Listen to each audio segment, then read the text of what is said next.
We are live. Hello, everybody. Welcome. My name is Nick. I'm on the sales team over at Printavo. I'm happy to welcome you to Printavo University today. We're going to be talking about subscriptions and e-commerce with a wonderful guest. I can't wait to hear from him. But I also want to hear from you. We love to start every one of these live streams to see where people are watching from. So I'm out in sunny North Hollywood, California right now.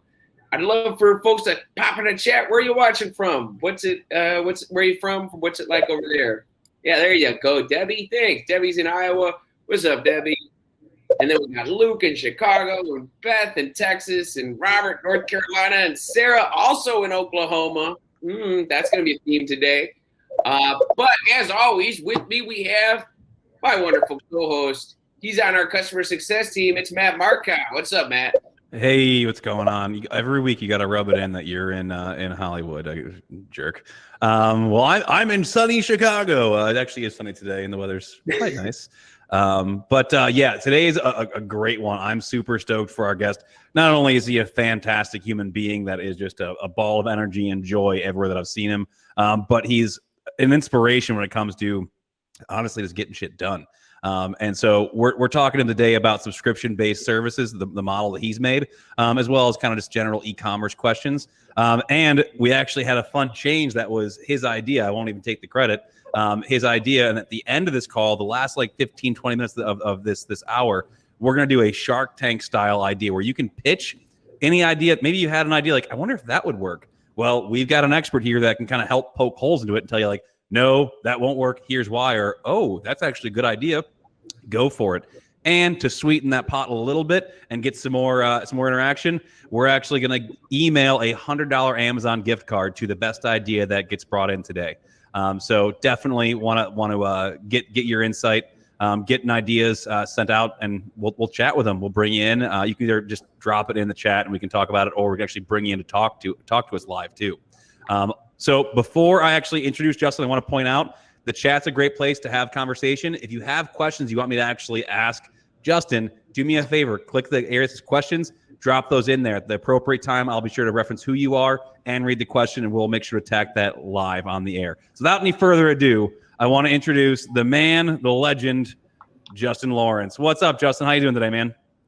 I'm good. You guys are kind. Thank you. I make sure any of this goodness, just make sure my mom and my wife hears about it. That's what I want to make sure of. 100%. Well, you pay to say those nice things, so just keep paying us to do those nice things. And I'll keep telling everybody in your life how great you are. No, you really are great. We really appreciate you making the time to do this. You're a busy man doing lots of different things.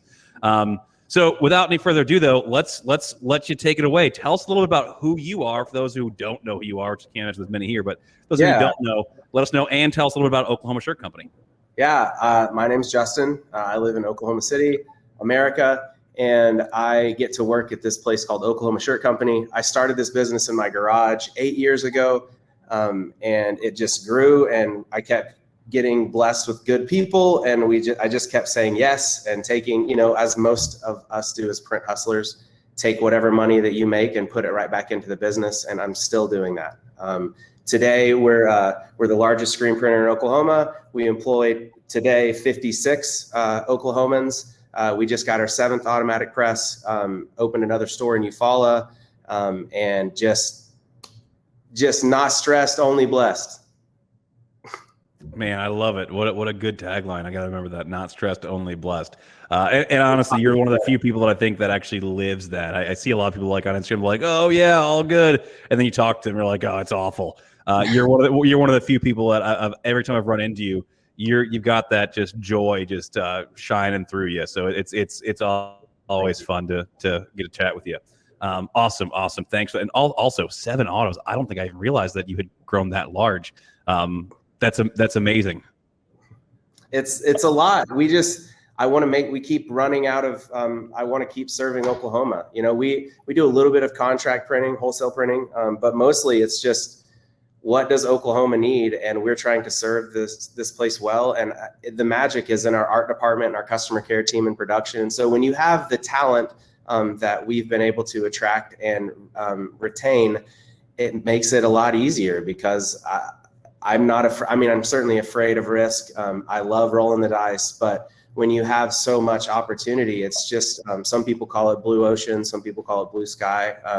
I just see a big runway and just keep going. Now we are slowing down as far as like from a growth trajectory. I don't want to, like, when we start talking about second shifts and more people and more, like, I don't want to buy. We only got another press because we opened up another location, and it just made sense to have an auto down there. But I don't want to keep going. I hear about these shops that have 65 automatics, and that just sounds like prison or hell to me. And I'm not here for that. And I know that we've kind of gone a little bit off the topic, but I'm actually happy that we did. So that's actually interesting. So you're saying 7 autos is likely going to be the most you're ever going to have, unless like something big opens up. But right now, when it comes to your growth plan and trajectory, you're kind of there, right? So now it's going to be a matter of like just kind of putting it in semi-neutral. You still got to work, obviously, right? But you're happy where you've grown. You don't have any other like big plans. I mean, that's a big 7 autos is a lot. Don't get me wrong. But you're set where you're at. Yeah. What now is the hardest work. It's really fun to grow, and it's really fun, and it's reckless. And if you're winning and you have cash flow and there's opportunity and you have jobs and you're just like, oh my gosh, we need more and more and more, that becomes really exhausting over time. But it's the easiest work, and it's work that comes naturally to me, is to scale and to grow and to take risk and see opportunity and strike. But what's better is, I think what we're focusing on now, which for me is, like I said, is the hardest work, is stability and sustainability. You know, how can we protect what we have? How can we do it for a long time? And how can we not just be on a growth trajectory that ultimately could end up killing us if we're not taking good care of it? So I'm trying to make sure that we take good care of what we have and steward it well, and protect the people that give so freely of their times and their lives to this place. That's awesome. Love it. Yeah, man. Let me ask you about what we're talking about today. Tell us about Oklahoma Shirt Company's subscription service. Tell it to me like I'm 5. Maybe I don't even know what an subscription service is. So tell us about that and what sets it apart from other subscription boxes. Yeah, so in 2013 is when I launched the Shirt of the Month thing. I did not invent Shirt of the Month. Now, nobody was doing it. There was nobody, like a lot of people were doing it. There was a few spots online that had kind of piecemealed something together. But I was kind of left to blaze my own trail. So in Oklahoma at the time, and still a little bit, but people were really proud of this state and proud to wear t-shirts. And I saw boutiques selling, and I was buying them. I wasn't printing t-shirts at the time, but there would be boutiques that would sell $25 or $30 t-shirts that talk about the Thunder, or that talk about Oklahoma pride, or some of our state things like you have, like your state bird or your state flower or your state song or your state whatever, plant, vegetable. And so I thought, well, I can design, and now I can print, and we can distribute. So let's build this platform. And so I just kind of piecemealed some things together. I grabbed, at the time it was PayPal, and I grabbed a Squarespace app. PayPal luckily had a subscription thing in it where I had no controls. It was just like, when someone signs up for this, you can charge them this going forward for a set amount of time. And so I made that happen, and it was very manual and it was hard. I just saw opportunity though. And I think that's the biggest takeaway. And that's even still what I try to remember today is, all of us have good ideas. They come to you in the middle of the night. Sometimes they come to you in the middle of a fight with your spouse. Sometimes they come to you like when you're playing toy cars with your kids. Sometimes a friend says, hey, I have $1 million idea. You should listen. Doesn't mean you should do them all or try them all. Like you can't, but you should be sensitive and have an awareness to opportunity around you. And I think that's what it was for us. Like I used the resources that were in front of me to create opportunity. And I saw that, again, I could design and we could manufacture, screen print, and we could put these in bags and distribute. And then I had technology like Google Sheets and PayPal and these websites in front of me that I could put together and say, here is this 6-part widget that can generate revenue. Let's try it out. And then we tried it out, and it turns out that it went really well. that first month, we just hobbled it out. And I think a lot of it was a right place, right time. There's not, I don't know if there's certainly when we introduced it, I had to do a lot of explaining to people about what it was. And I would say things like, it's like a magazine subscription, like you give us your credit card and then you're going to, at the first or around the first of each month, or when you sign up, it's going to charge your card and then you're going to get something in your mail and it's going to be your favorite mail. Oh, okay. That makes sense because they had something to relate it to. Now, everybody knows what a subscription something is. Even the Umbrella Corporation is offering subscriptions for all of their rocket services and toilet papers and dog food. And I mean, anything with Amazon that's a consumable, they will give you a subscription for, which is cool, which says subscriptions work and and people like it. I'm still risk averse to them a little bit. Like I don't subscribe to anything on Amazon because I feel like I'll get too many of them, or I'll order paper towels when I have it. But if you can dial it in and buy into the convenience, a subscription model is great. Maybe not, I don't know how it is for t-shirts, because a t-shirt isn't a true consumable, like that's where we run out of gas really fast in the t-shirt world. But I think I still do think that there's opportunity, and it's a tried and true method of e-commerce and reoccurring revenue generation. I love it. So you just threw a lot at us in one fell swoop, which is amazing. We're going to kind of break some of those things down and dive a little further. I'm curious. You kind of nicely softballed in there that you could design. What's your background? How did you know how to design? Were you like the artsy kid who just like could draw, or were you someone that didn't find their strides till they got into like Photoshop and Illustrator? What did that look like? And going from that, tell us about the first design that you actually made for this and what you think about it now. That's a great question. And I'm going to go a little off script. So why could I design? I'm not a designer, well, not by trade, certainly. My first college degree major I was a graphic design major. And then I failed in like one of my like fundamentals of 3D drawing classes. The teacher set up the project and said like, hey, okay, we have to draw. Because of me, I was thinking I'm going to do graphic design because at the time I'd worked in churches and I could mess with Photoshop and a little bit of Illustrator, not very much, but I was a hack. Really, I was a resourceful, clever thief, right? I could take things from other places and put them together and make them look good. And I called myself a graphic designer. And that's, still what I am today. I'm not an illustrator. I employ some insanely talented illustrators. And to me, like if I had 3 wishes, one of the wishes that I would make is I wish that I could draw with my hands. I cannot. And it's a skill that I've even as an adult, like I'm trying to like motivate myself of like, hey, learn to draw. You have time. It's like playing an instrument is what I tell myself. And so I'm trying to do that. But so I was resourceful in that I could create designs, or I felt like I had a good eye, and so I could bring things together. So the first shirt design, look, this is just some taped up bullshit. Like, let me show you. I'm going to take you out here. This is a mess, and I apologize, but I want to show you one of the things that's really cool here is, well, these are all my people. This is one of my favorite things here. Look at these souls, awesome human beings. This is our like shirt of the month wall. That one up there that says doing fine was the first design. And that one was just based off of a traditional tattoo. I thought like, what's something that's going to stand the test of time, and what do I like? Because I still to this day just design t-shirts that I like. So when a customer says, what should I do, or what brand should I have? Then I say like, well, hey, I will help you design something that I'm proud of and that I think is cool.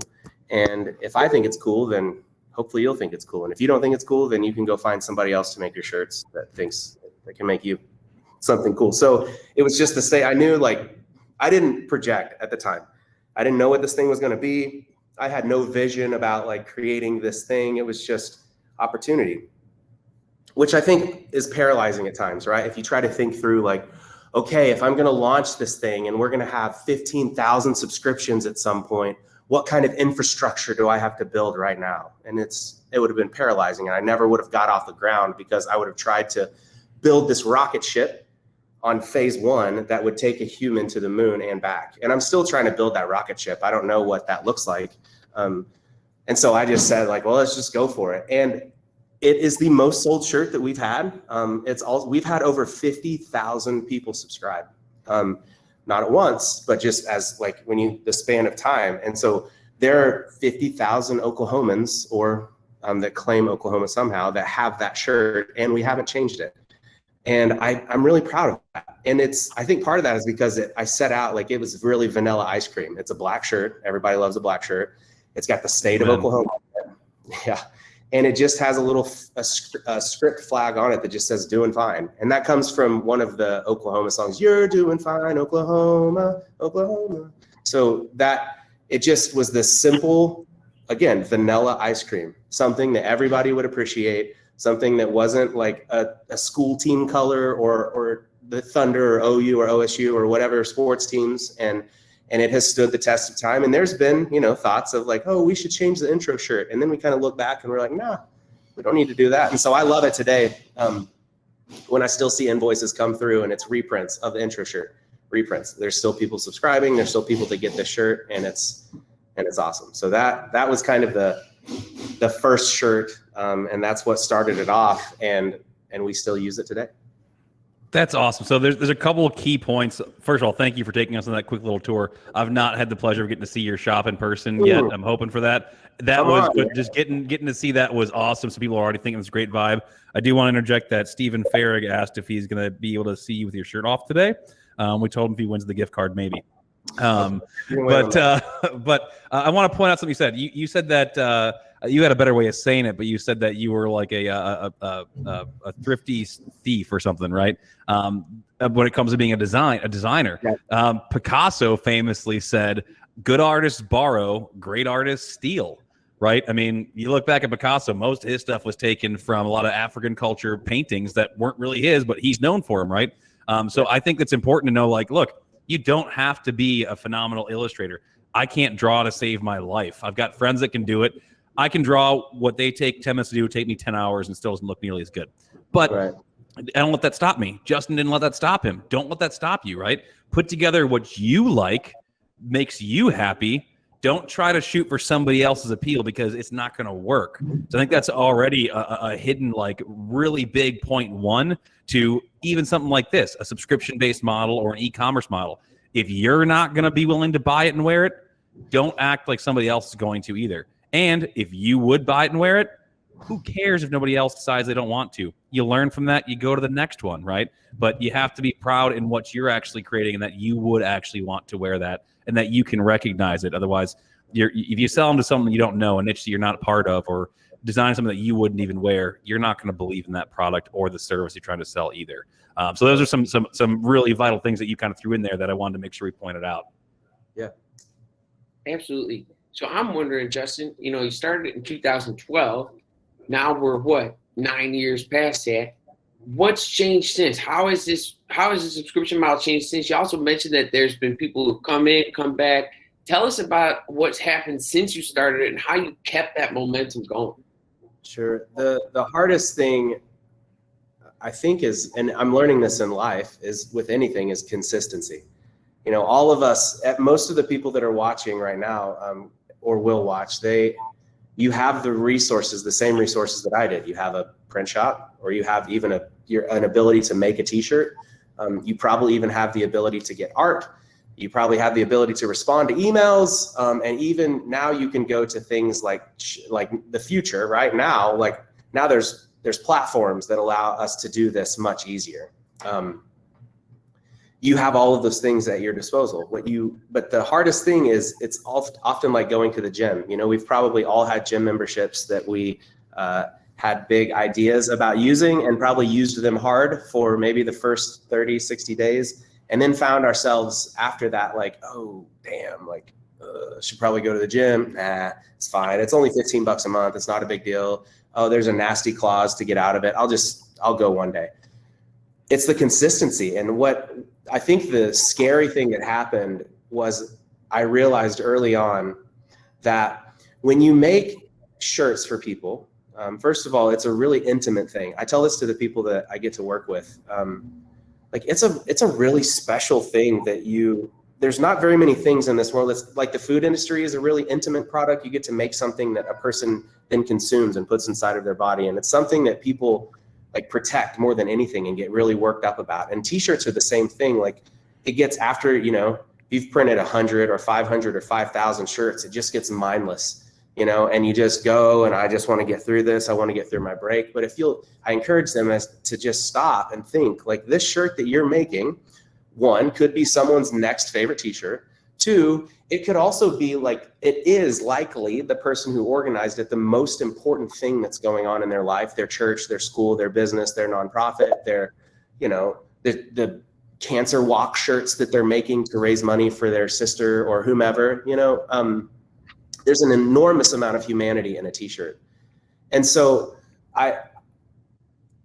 when you deal with a person who orders 300 t-shirts, you just deal with that one person, and then you hope that they take it to their church camp or their event, and then they distribute to all those people, and those people don't really have an association back to your company. Now, if they go to that person who ordered it, they'll say, "Hey, Sarah, where did you get these shirts? These are awesome." Or, "Hey, Sarah, where'd you get these shirts? These are terrible." Then they will point back towards your company. They'll say, "Oh yeah, we got it at Oklahoma Shirt Company." "Oh, that's cool. Okay, sweet." Or, "Oh yeah, that's terrible." But when you have a subscription product, I realized, like, we're sending thousands of shirts out, but each one is a one-to-one connection and a commitment that we're making to each customer each month. And so it's one thing to put up an online merch store and sell shirts for, the pandemic, to raise money for this band or this restaurant or whatever that needs some help. And, oh yeah, here for good, right? Oh, cool. Yeah, it doesn't matter if you deliver 3 weeks late. Like I've done it. We've all done it. It gets impossible. Especially when you have a booked production schedule, and then you're doing a pre-order, and then like you print it all, and then you feel like the work's done, and you're like, oh shit, we really now have to do fulfillment, which is 2 times the work of actually screen printing. So to do that and to do it consistently, you have the ability to really wreck your reputation with people. Because on month 1, you send them a shirt on time, they love it. Month 2, you send them their shirt on time, they love it. Month 3, you send them their shirt on time, but it's the wrong size. You fucked up, right? And then you're like, they've lost trust in you, or it ships a few days late, or you release a design that they're not proud of, or they ask to change their size, or the worst is when they ask to cancel their subscription. And if you don't make it easy for them to cancel, or if you forget to cancel, you are just playing. A subscription is a promise, is a covenant that is unfair. Like, the customer gets to come and go as they please, and they don't care. Whereas the vendor, you have to honor what you say, when you say, and then you have to do it consistently. That means that if you say they're going to get their shirt on or around the 1st of each month, you need to make sure that they get their shirt on or around the 1st of each month. There have been an enormous amount of people that we have frustrated over the years. And there have been an enormous amount of people over the years that we have done everything that we can to keep them happy, and to listen to them and respond to them, and bring in generosity and hospitality to remind and assure them, like, hey, we know we messed up, or hey, here's what we did, here's how we can make it right. And you don't realize the fire that you're playing with until you're engulfed in flames. And it seems so insignificant, right? It's a $10 t-shirt. Who gives a crap? Right. It's a $10 t-shirt. Who gives a crap? I can tell you who gives a crap. The people that expect their $10 t-shirt that they don't even know about, that they forget about until like it falls off the rails. And then me, you guys, there's an entitlement that we all buy into at some point in our lives, when we're at the restaurant. Dang it, my steak is not cooked right. My food is cold, or they forgot my sour cream. I need this for free. Or I expect something because you have inconvenienced me. Well, right, wrong, or indifferent, that is a thing, and you have to be prepared to do that. And the truth is the closest to fire that some of you have played with is with online stores and fulfillment and pre-orders, and those are hard enough. And so when you add subscription onto that, it becomes a much more complicated monster. Yeah, that's 100%. And I mean, that's something that I think a lot of people forget to look at, right? There's 2 sides to every coin. And we look at the subscription service and like, oh, this is amazing. It's money. It's this, that. Well, there's a lot that goes into it, more than a lot of people think. Before we dive farther into some questions, we've got some questions from some of the folks in the chat. So I want to read those. Cody's got a question. Cody's question is, so when someone signs up, they start with the first design and then get the second design after that. Each month isn't a brand. So I think what Cody's asking is, do they start with design number one no matter when they sign up, or those are one-time deals? They start with the current one being designed. Is that correct? Yeah. We release a new design each month, and so you get that design. There's not a catch-up period. And what we do is once a year, our Black Friday sale is we open up and we say every design we've ever made, and that gives people the opportunity to go back and cherry pick the designs that they want. And like, you missed out on this one, you missed out on this one, and that's our Black Friday. That's what we do. I love it. Joseph, sorry if I got that name wrong, has a question as well. What was the role of the subscription part of the company in overall growth? Would you make it by that seventh auto if there was no shirt of the month club? Dude, that's the truth. I mean, we don't have debt. I have some leases on equipment, right? Like when you can buy autos, you can say, hey, I want this piece of equipment. And they make it really easy for us to get equipment, maybe even irresponsibly convenient. But the truth is, yeah, I took all that subscription revenue. If I had a crystal ball and could go back in time, yes. Could I be in a different life situation if I would have recognized that it can be me and a designer and a small customer care team and then outsource all of the printing to somebody else? Yes, my life and this place would certainly look very differently. But instead, I built a print shop, that really is the size of a print shop that's 15 or 20 years old. And we took all of that and were able to scale and grow and grow. I built my dream print shop, and then I said, hey, then I tried to fill it with business from Oklahoma, and to service our subscription model. And then I also believe, I've said this for several years, a subscription-based t-shirt like business is not sustainable. It's not. And even if you try to reinvent yourself over and over and over again, I don't believe it's sustainable. I think there's opportunity, but it's seasonal opportunity. What is sustainable, and I think this is the hope for all of us, is custom screen printing, embroidery, decoration, promotional products, branding, graphic design, because that's the best part of our job. I don't want to make stuff and then sell it to people. No, I want to take people's ideas and passions and dreams and then help them birth that and give it life, and then give them back something that's theirs, not that's mine. That is a sustainable business that I can get behind. And I think that subscription revenue as a revenue stream is important. And it certainly was the catalyst and the rocket ship that got us to where we are today. And it still provides a good amount of stability today. We depend on that revenue, and we have a lot of jobs that depend upon that revenue. But we are diverse enough that when that business does go away, we will be okay. I love it. All right, we got a couple more from the audience that I want to show out. The first one's an easy one. What brand of shirts do you use for the subscription? We started, the very first was a Bella Canvas 3001. Then we went to Anvil 980. Then we went to District DT 6000. Then I saw that like I can save like 50 cents a shirt, 75 if I do a DT 5000. And then like we just went back and forth, and then we're back to Canvas, Bella Canvas, because man, it's the best. I really do. Like, just as far as diversity and color, ubiquitous availability. This is all pre-pandemic, obviously, but when you can buy the same shirt from the big three, even if one's out, you can still go to another one and get it.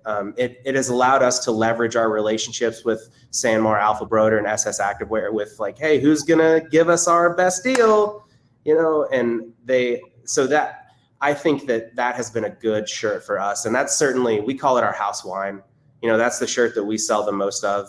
And for us, we substantiate it because what we found is a lot of our subscription customers only thought of us as like, oh, they're the people that do shirt of the month. Oh, we also do custom screen printing and signs and banners and stickers and embroidery and design. And once they find that out, then we get to say, oh yeah, hey, the shirt that you already love and you've built trust and that we can do well, that's what we should put your brand on. That's what we use. Oh yeah, that's great. And then it's an easy sell.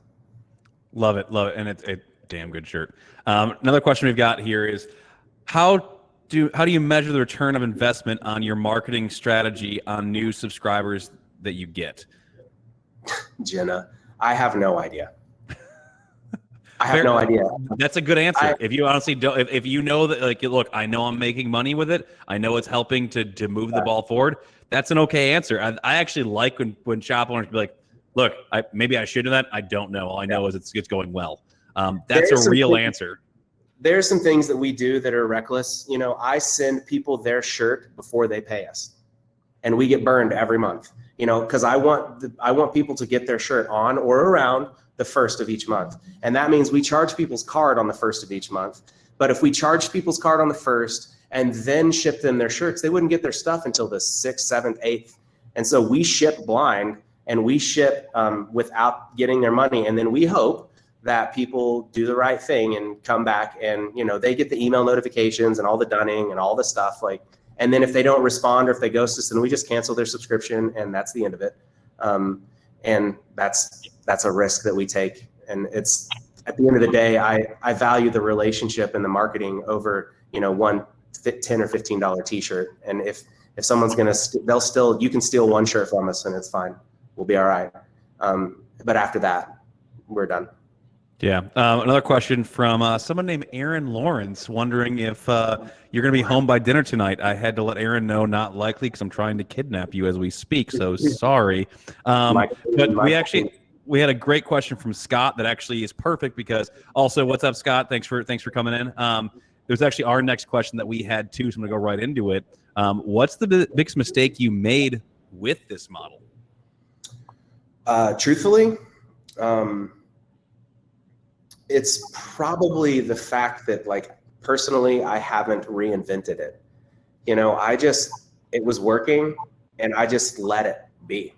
You know, I didn't try to do a bunch of add-ons. I didn't try to change the model. I didn't try to add in stickers or hats or long sleeve. Like, I just let it be. You know, we set this thing on rails, and I haven't reinvented it. I also didn't want to disturb it. You know, don't fix what ain't broken.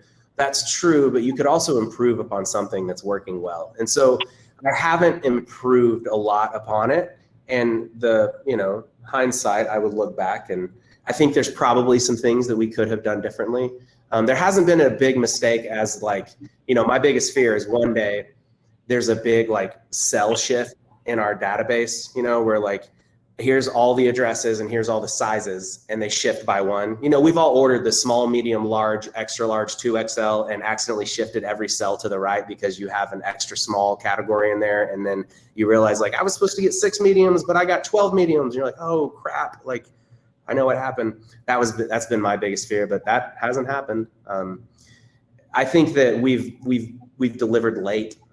That's a mistake that we've made in the subscription model. But that's also a line that we hold true and fast, and make sure that, you know, it's what I said earlier. It's a commitment that we've made to the customer, and we need to deliver upon that. Absolutely. We're getting lots of really good questions from everybody. So I want to keep diving into those. Cody's curious to which platform/softwares do you use now for your subscription service? Also, how many others have you tried, maybe not liked? And be as candid as you're willing to share. Yeah, we landed with a startup early on, and it was called ChargeBee, and they allowed. We recognized we needed database management, so that was the place we looked first, because we were using Google Sheets, and it was just like, take the PayPal ID, the email address, and the shipping address, and then the size. If there's a new subscription, then we started figuring out, like, oh, we can automate this information to fall into these Google Sheet cells. But then it became a nightmare when it was like dealing with the database. So we looked for database management first and found ChargeBee. We're still with ChargeBee.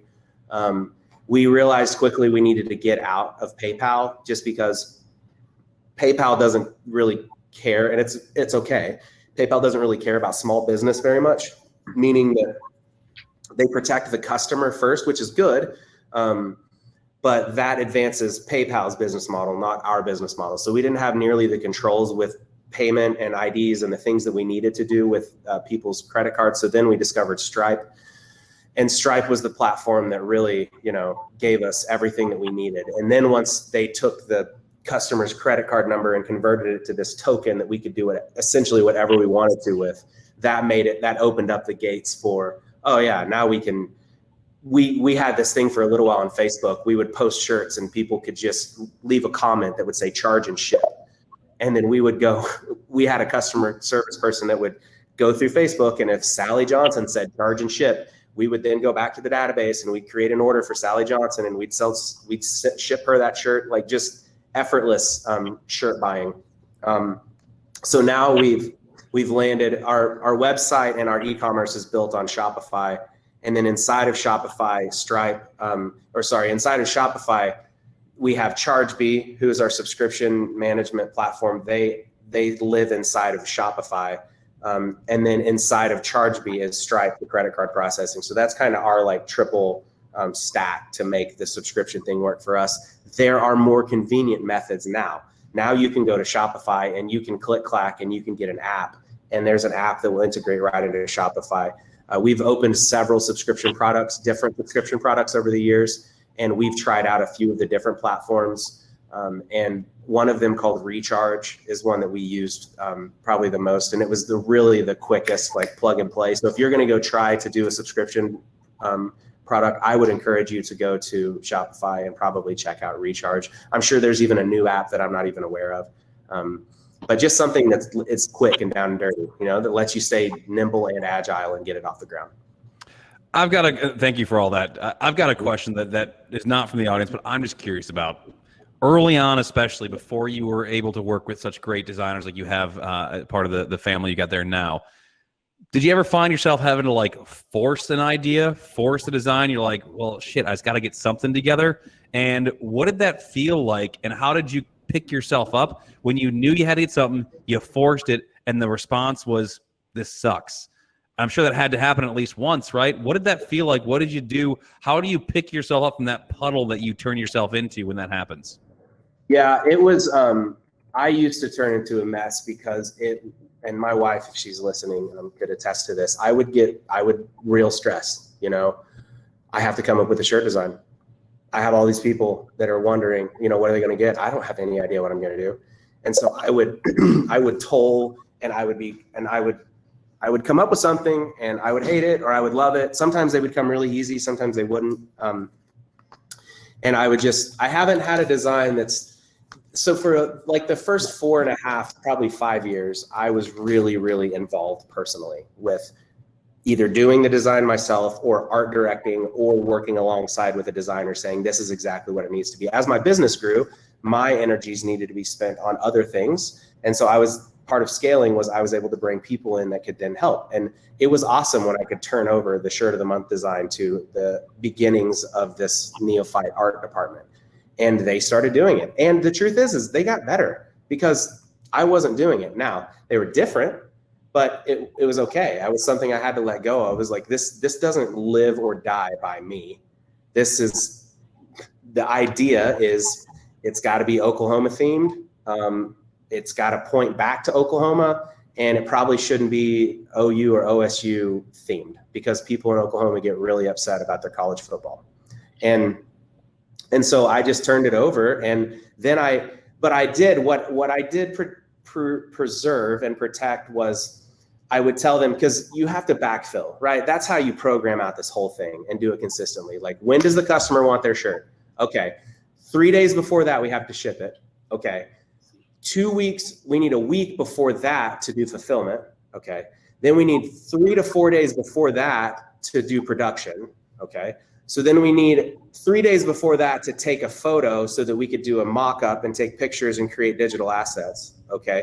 On the 15th of the month, we're going to release the newsletter that, says all the things, which is a little sub flow that, we have to be cognizant of. Okay. Before that, then we have to have a design. Okay.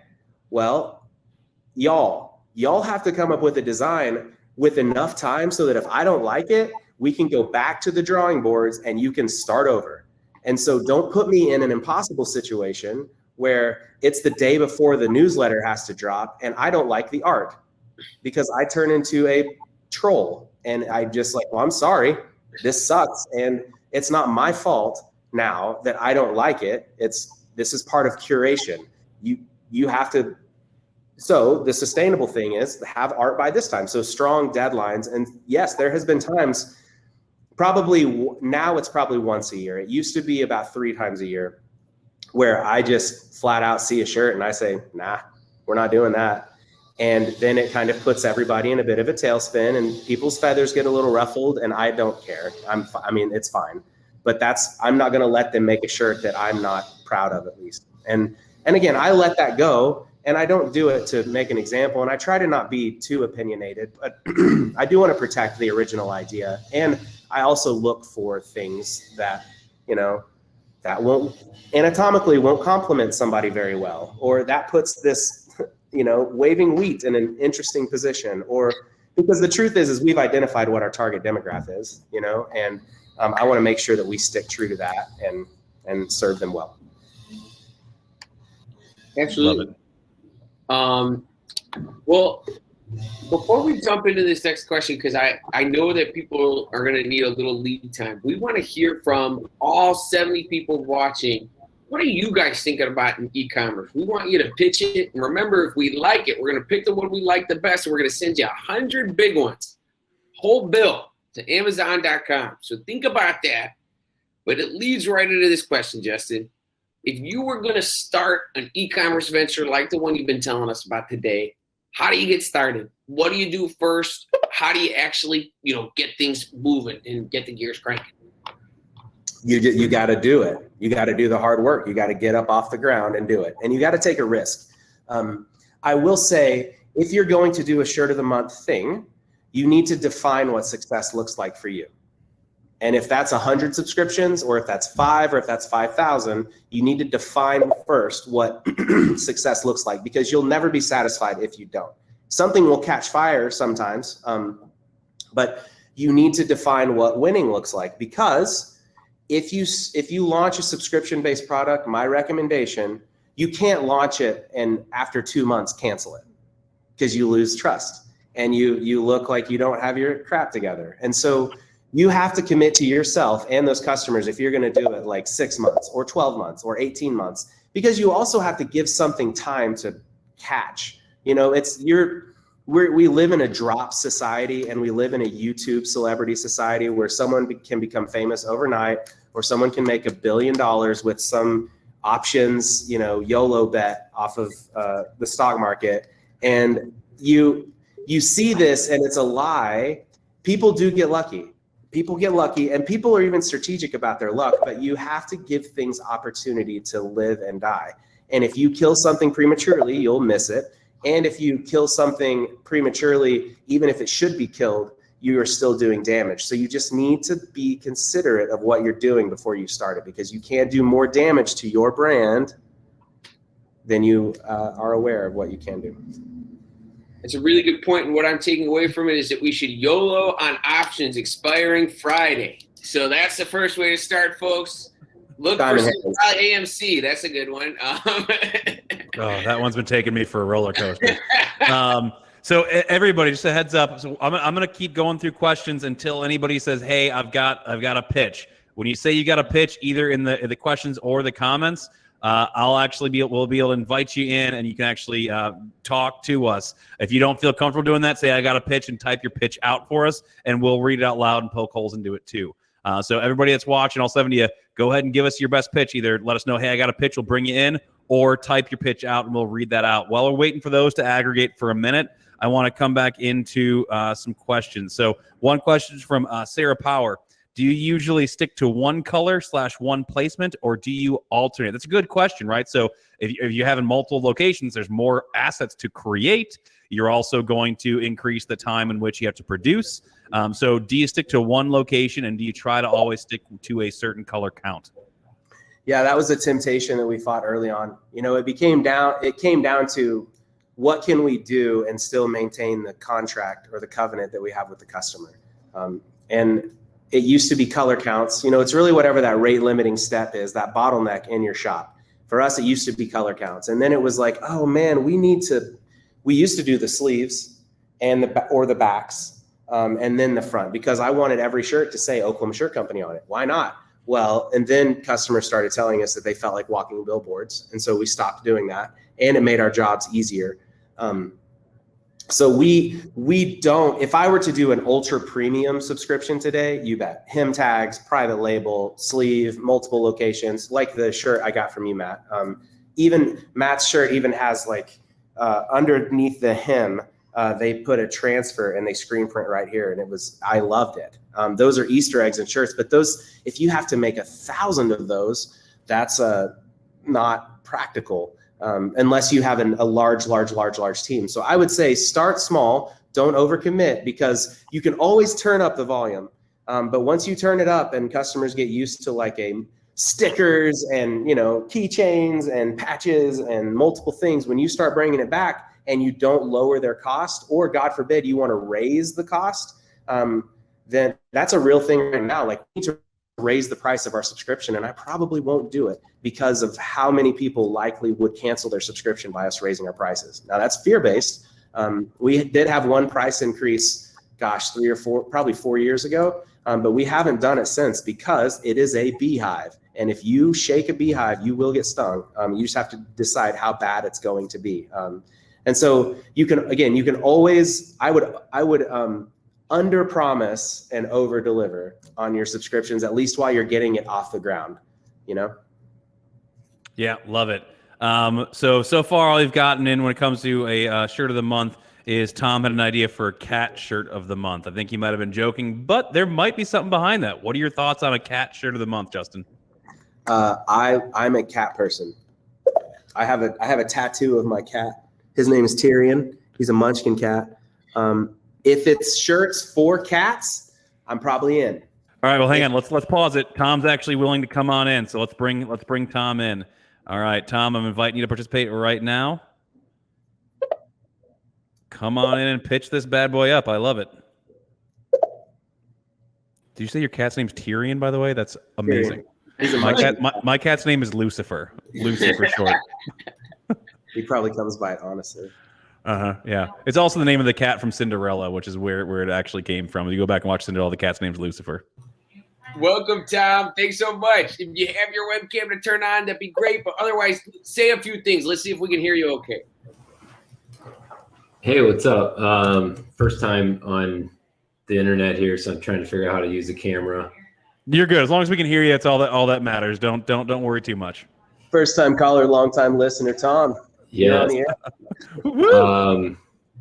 Yeah, I mean, definitely have to do a cat shirt, right? Like, so I met a person once, and all they did was cat shirts. Like, that is all they did was cat shirts. And they're doing 7 figures in cat shirts. So I'm like, gosh, it's got to be able to work with subscription. And, there's all these like cat things, like Facebook groups with like hundreds of thousands of people. So just trying to think how to make that work out the best, like cat shirt of the month. But the problem I think I'm running into, Justin, is everyone has a different breed of cat. Like, there's so many different types of cats. Like, someone might not like a Siamese cat on their shirt. So how do we get past that part of it? This is honestly great.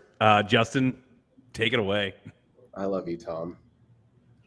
This is called heckling by your friends, is what this is called. Tom, I think that you have a great idea, and I think that you could have multiple subscriptions. You could have a Siamese subscription, or you could have the mutt cat, the rescue cat subscription. You could. I think that there's opportunity, but also if dude's already making 7 figures off of cat shirts, I think you fish in a different pond. Go find a pond that someone's not making 7 figures off cat shirts in, and go make 6 figures off of turtle shirts, or whatever. So a little bit of a blue ocean, red ocean scenario. So I think that's a good thing to think about too. If you're thinking about actually making a subscription shirt model, is it already done? Is somebody already doing it? If you're a print shop in Oklahoma, you're probably going to be fighting an uphill battle trying to go up against Justin over here, right? Is if you're finding someone that's already got a 7-figure cat shirt model somewhere, probably a little too much of a red ocean for you. I have a couple thoughts on the cats. I think it's a cool idea, but Tom, you hit on a thing that I think is a good point. If I like my cat, do I want to wear everybody's cat? Do I want 12 cat shirts a year? Would I rather maybe pick the shirt and order it off a store and decide which ones I want individually? Maybe. The other thing I'm wondering too is cats are very popular, but are they too popular? In other words, is it too big of a market to target? Like, in other words, one thing Justin has talked about is how he's selling it to Oklahoma and they've been able to figure out their particular market persona. I think that's a lot easier because it's constrained to a geography. So then, you could bid on Google and Facebook, show it to everybody who lives in Oklahoma. You might be able to do that for cats. I don't know. But at the end of the day, I do think cat shirts would look really cool, and I hope you make some. I hope you make some, show it to us, and show them how I look, because I know some people will buy them. People love cats. Most people who have a cat, it's their favorite thing in their life. So I do think that you've hit on a topic that a lot of people care about. Tom, I'll subscribe to your cat litter box. Oh, I like that. Well, right now, you're the only one. So unless somebody else brings something else up, Tom's getting a $100 Amazon gift card. So Tom, I'm gonna kick you out of the chat for right now. Do me a favor though, if you can drop your email address in the chat so we have that. I'd appreciate that. I'm gonna boot you in to see if we can bring somebody else. And thank you so much for jumping in, Tom. All right. On that other person, you guys want to talk about? I love Beth's idea. Let's talk about what we think about school spirit shirts of the month. And then, like Matt said, you real easy chance to win $100. So come on and pitch. But what do you guys think about the school spirit wear of the month? Yeah, that's a great one. I think that's an opportunity where you can really focus on what you have in front of you. You don't have to win. You don't have to have 1,000. You could find a large business in your town that has 500 employees and say, hey, how about you let me do a monthly shirt for you guys?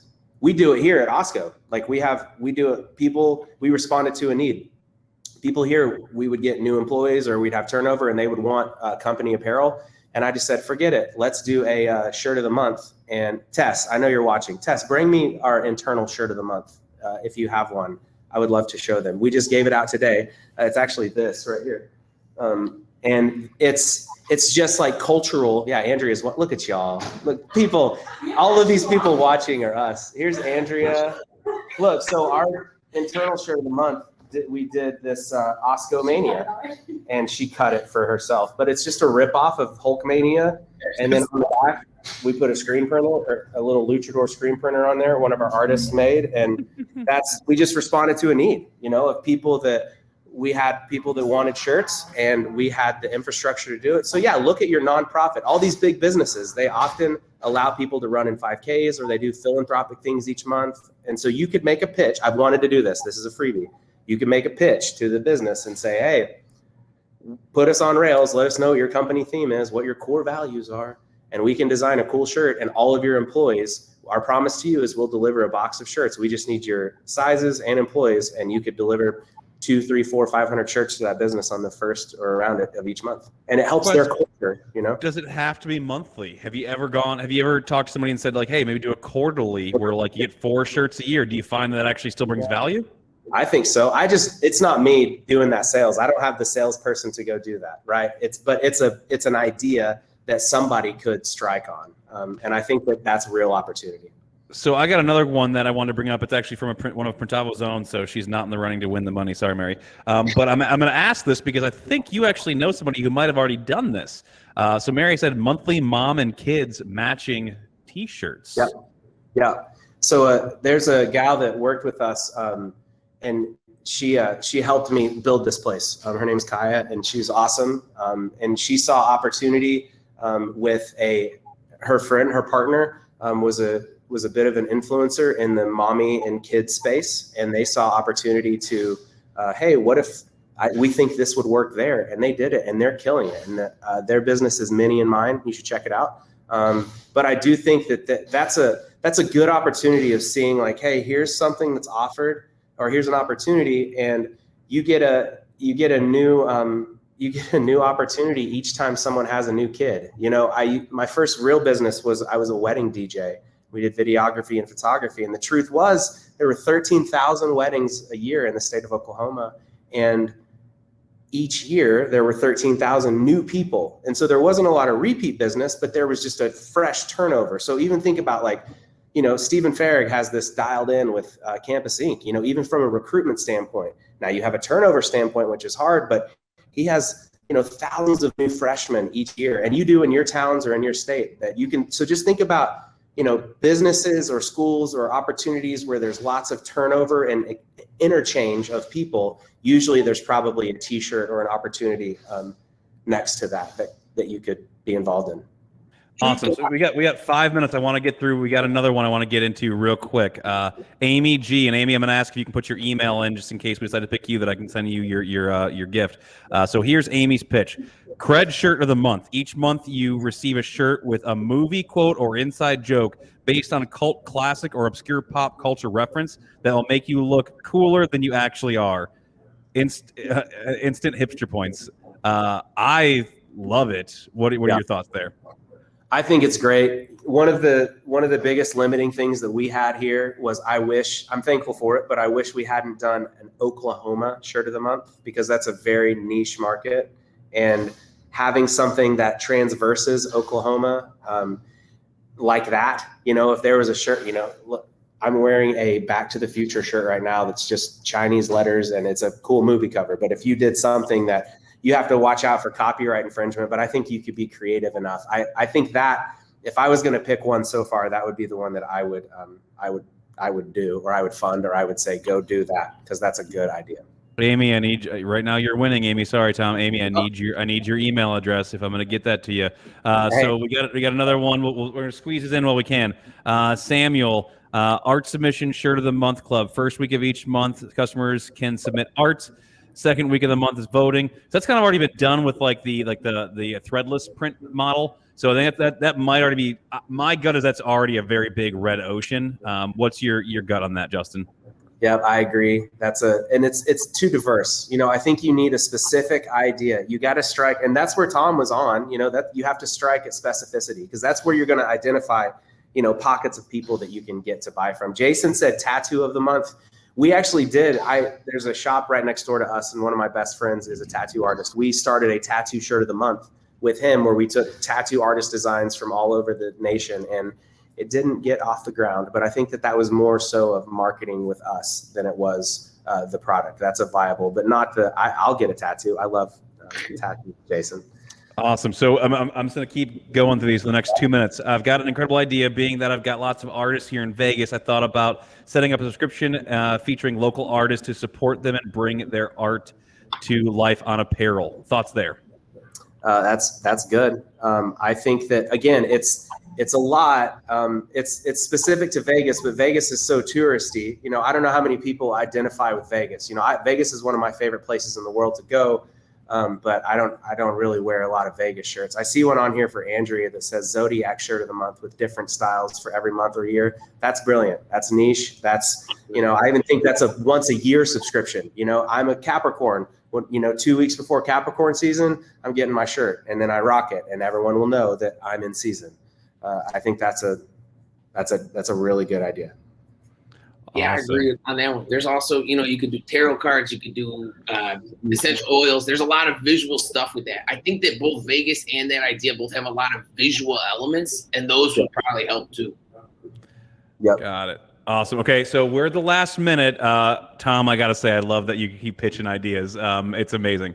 All right, the last one I'm going to read is Craig Kittleson. Then I want to go to a vote from that. So we've got the good ideas so far. We've got Veronica, Andrea, and I've also got Amy, I believe. Yep. And so the last one I want to read here is Craig. My pitch: Minnesota is known for 10,000 lake.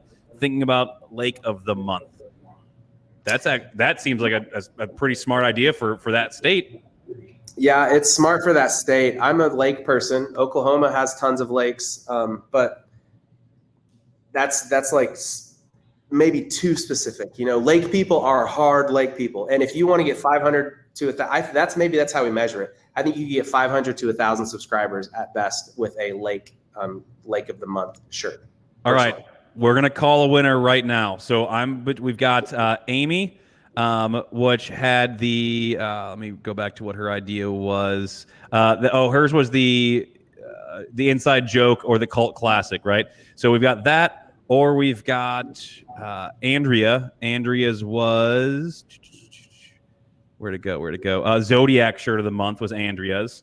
And then we also have Veronica's. Veronica's was Veronica Vaughn is one. Oh, that was the Vegas one. That was the Vegas one. So out of Zodiac, Vegas, or the inside, like the pop cult classics, what do we think the winner on that one is?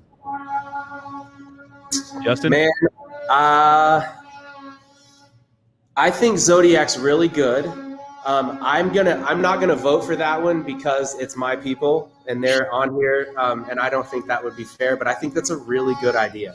I think the pop culture one would probably be the strongest. Although I think Zodiac would be. I think both are really worth doing. So maybe if I have to pick, depending on what you guys pick, then we can come back to that. Here's what I'll go with. I think that both are great ideas because one of them's your employee. I'll let you pay them whatever you want to pay them, and we're gonna award to Amy at Tiki Press. I think that's the way to go. Nick, what do you think? I think you should give. I think both of you should do those business ideas, but I think Justin's metric of who would subscribe to it, I do think there would probably be more people for the pop culture ones. A lot of people identify for that one. If I agree. Justin was saying with the lakes, like maybe you cap out at 1,000. I really think you could get 10,000 people to buy a pop culture shirt every month for $15, $20. So I'm gonna say also pop culture. All right, Amy, you are this week's winner. Now, we're going to end up doing this is Justin's idea, and it's a genius one. We're going to have this Shark Tank style thing in the future on Printavo University. So we will make sure to let you all know when that's coming up. I love the ideas. Knowing Justin and how quickly he responds to me when I blow him up on Instagram, I have a slight feeling that if you have a good idea and you vet it by a couple of friends first and you want to soft pitch it to him, slide into his DMs, I'm sure at some point he'll be happy to let you know if he thinks it's a good idea or a bad idea. Is that a safe thing to say, Justin? Yes, please. At Justin T as in Tyler, at Justin or Justin T-shirt, Justin T Lawrence on Instagram. You can find me. And you can also email me anytime, Justin at oklahomashirtcompany.com. Would love to connect. Maybe we'll see you guys at some trade shows. I can't wait. I'm just excited to see people. Amen. Quick little preview for our next one, which is going to be in 2 weeks. 2 weeks from today. Is that the 5th, Nick? I think that's the 5th, right? So we're going to have our good buddy Dylan Gilligan. He's going to be our guest. You might know him from Shirt Show, Upstate Merch. We're going to be talking about how to make big sales in T-shirts, right? So how to actually be a T-shirt sales hustler and go make some sales. So definitely please join us for that one. Justin, I gotta say, man, thank you so much for your candidness, your openness, your love, your shining light, not only today, but just on what you do day in and day out. I always get to see your Instagram and smile and then go, man, that guy's doing awesome stuff. So thank you for being you. Thank you so much for being a part of this. We love you. We appreciate you. Love you too. Thank you, Nick. And thank you, Matt. Thanks, guys. Thank you, Justin. Thank you, everybody, for watching. We'll put it up on YouTube, but you can rewatch it here, and then we'll see you again soon to talk about sales. This has been a great one. Have a great rest of your day. All right.